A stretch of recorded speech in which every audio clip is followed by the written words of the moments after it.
भाजपा सांसद समीक भट्टाचार्य ने पूछा, आखिर क्यों नीति आयोग के बैठक में नहीं है मुख्यमंत्री ममता।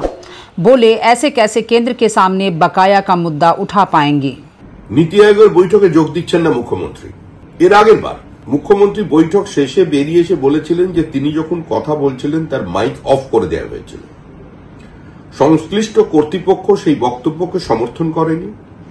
এমনকি অবিজেপি শাসিত রাজ্যের প্রতিনিধি যারা ছিলেন তারাও কেউ মুখ্যমন্ত্রীর এই বক্তব্যের সমর্থনে সামনে এসে দাঁড়ায়নি। এখন প্রশ্ন হলো যে কেন্দ্র রাজ্য ঐক্যবদ্ধভাবে একটা সার্বিক আর্থসামাজিক উত্তরণের জন্য সেখানে নীতি নির্ধারণ হচ্ছে। পশ্চিমবঙ্গ এমনিতেই পিছিয়ে পড়েছে।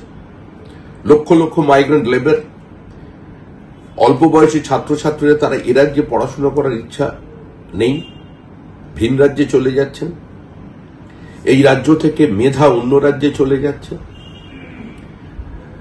রাজ্যের শ্রমিক পর্যন্ত আজকে অন্য রাজ্যে কাজের খোঁজে চলে যাচ্ছে।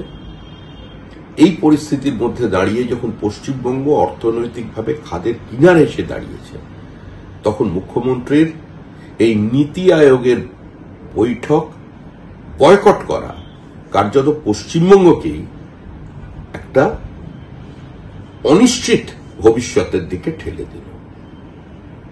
প্রান্তিক মানুষ, রাজ্যবাসী এবং পশ্চিমবঙ্গ রাজ্য বঞ্চিত হল মুখ্যমন্ত্রীর সিদ্ধান্তের কারণে। কেন্দ্র বিরোধিতা, মোদী বিরোধিতা, এই বিরোধিতার রাজনীতির কারণে রাজ্যের স্বার্থকে বিসর্জন দিলেন মুখ্যমন্ত্রী। অবশ্য এটাই শেষ সুযোগ ছিল মুখ্যমন্ত্রী হিসেবে। खबर स्पष्टता के साथ जानने के लिए बने रहिए स्पष्टता न्यूज चैनल पर।